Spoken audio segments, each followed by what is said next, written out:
ഈ പ്രസവ ശസ്ത്രക്രിയക്കിടെ വയറ്റിൽ കത്രിക കുടുങ്ങി 5 വർഷം ദുരിതം അനുഭവിച്ച ഹർഷിന ഇന്നിപ്പം സർക്കാർ ജോലിയിൽ പ്രവേശിക്കാൻ പോവുകയാണ്. കോഴിക്കോട് മെഡിക്കൽ കോളേജ് ആശുപത്രിയിൽ അമ്മയും കുഞ്ഞും വിഭാഗത്തിൽ ഓഫീസ് അസിസ്റ്റന്റ് തസ്തികയിലേക്കാണ് നിയമനം. ഹർഷിനയും കുടുംബവും മുഖ്യമന്ത്രിയുമായും ആരോഗ്യവകുപ്പുമായും ഒക്കെ നടത്തിയ ചർച്ചകൾക്കൊടുവിലാണ് ഈ നിർണായകമായ തീരുമാനം. വയറ്റിൽ കത്രിക കുടുങ്ങിയതുമായി ബന്ധപ്പെട്ട നീണ്ട നിയമ പോരാട്ടങ്ങൾക്കും സമരങ്ങൾക്കും ഒക്കെ ഒടുവിൽ സർക്കാരിന്റെ ഭാഗത്ത് നിന്നുള്ള ഈ അനുകൂല തീരുമാനം സന്തോഷം നൽകുന്നതെന്ന് ഹർഷിന പ്രതികരിച്ചു.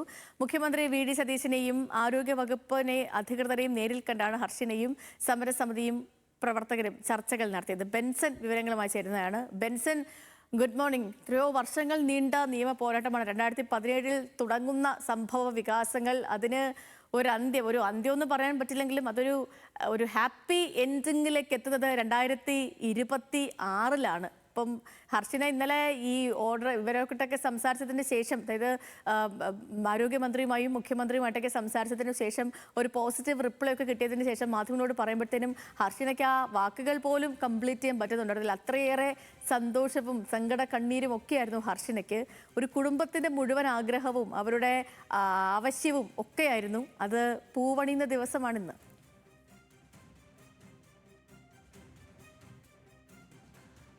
Sethulakshmi, good morning. പറഞ്ഞതുപോലെ തന്നെ 2017 പ്രസവ ശസ്ത്രക്രിയക്കിടെ കോഴിക്കോട് മെഡിക്കൽ കോളേജ് ആശുപത്രിയിൽ വെച്ച് ശസ്ത്രക്രിയ ഉപകരണമായിട്ടുള്ള കത്രിക ഹർഷിനയുടെ വയറ്റിൽ കുടുങ്ങുന്നത്. പിന്നീട് വലിയ ശാരീരിക ബുദ്ധിമുട്ടുകൾ അവർക്കുണ്ടായിരുന്നു. 2022 പരിശോധനയിലാണ് ഇത്തരത്തിൽ കത്രിക വയറ്റിൽ കുടുങ്ങിയിട്ടുണ്ട് എന്ന് കണ്ടെത്തുകയും അത് ശസ്ത്രക്രിയയിലൂടെ പുറത്തെടുക്കുകയും ചെയ്തു. അതായത് ഏകദേശം 5 വർഷത്തോളം ഈ കത്രിക വയറ്റിൽ വെച്ച് ദുരിതപൂർണ്ണമായിട്ടുള്ള ഒരു ജീവിതം അവർ മുൻപോട്ട് നയിക്കേണ്ടി വന്നു എന്നുള്ളത് തന്നെയാണ്. അതിനുശേഷം 2022 ഈ കത്രിക പുറത്തെടുത്തതിന് ശേഷം നിയമ പോരാട്ടങ്ങൾ, സമരങ്ങൾ എന്നിങ്ങനെ കഴിഞ്ഞ 4 വർഷക്കാലം നമ്മൾ കണ്ടത് സമാനതകളില്ലാത്ത ഒരു പോരാട്ടം ഹർഷിനയും ഹർഷിനയുടെ കുടുംബവും നടത്തുന്നതായിരുന്നു. അക്കാലയളവിലെല്ലാം തന്നെ അന്ന് പ്രതിപക്ഷ നേതാവിന്റെ സ്ഥാനത്തുണ്ടായിരുന്ന വി.ഡി. സതീശൻ അവരെ ചേർത്ത് നിർത്തുകയും അവർക്ക് നിയമ പോരാട്ടത്തിന് വേണ്ട സഹായങ്ങൾ ചെയ്തു നൽകുകയും അതോടൊപ്പം തന്നെ അവർക്ക് പലതരത്തിലുള്ള വാഗ്ദാനങ്ങൾ നൽകുകയും ചെയ്തിരുന്നു. അവയെല്ലാം തന്നെ അദ്ദേഹം മുഖ്യമന്ത്രിയായി കഴിഞ്ഞതിന് ശേഷം ആദ്യ നടപടി എന്ന ഘട്ടത്തിൽ തന്നെ, അല്ലെങ്കിൽ ആദ്യ ഘട്ടത്തിൽ തന്നെ അവയ്ക്കെല്ലാം തന്നെ ഒരു പരിഹാരം കാണാനുള്ള ശ്രമം UDF സർക്കാരിന്റെ ഭാഗത്ത് നിന്നും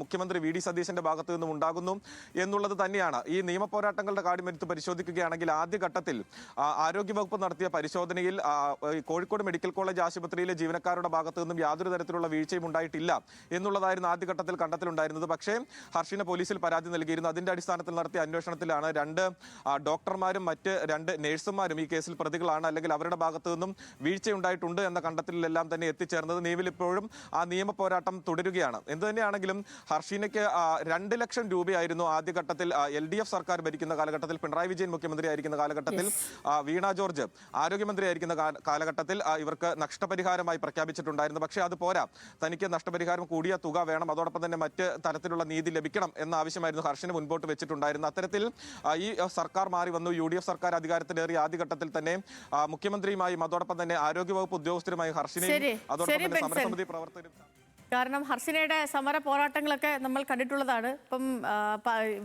നമ്മുടെ ബെൻസൺ പറഞ്ഞ പോലെ തന്നെ കഴിഞ്ഞ സർക്കാരിൻ്റെ കാലത്ത് 2 ലക്ഷം രൂപ അനുവദിച്ചിരുന്നു. പക്ഷേ ഈ തൻ്റെ ഇതിന് ഇടയിലുള്ള, അതായത് 2017 നടക്കുന്ന ശസ്ത്രക്രിയയാണല്ലോ, അതിന് ശേഷമുള്ള മറ്റ് മരുന്നുകൾക്കും മറ്റ് ശസ്ത്രക്രിയകൾക്കും അല്ലെങ്കിൽ മറ്റ് കാര്യങ്ങൾക്കൊക്കെ ആയിട്ട്, ആരോഗ്യം മെച്ചപ്പെടുത്താനൊക്കെ മറ്റ് ചികിത്സയ്ക്കൊക്കെ ആയിട്ട് 2 ലക്ഷത്തിലധികം രൂപ തനിക്ക് ചിലവായിട്ടുണ്ട്. അതിൽ ഈ 2 ലക്ഷത്തിൽ പറ്റില്ല എന്ന് പറഞ്ഞുകൊണ്ടാണ് വീണ്ടും ഹർഷിന സമരം ചെയ്യുകയും അന്ന് ഹർഷിനയ്ക്ക് എല്ലാ പിന്തുണയും നൽകിയത്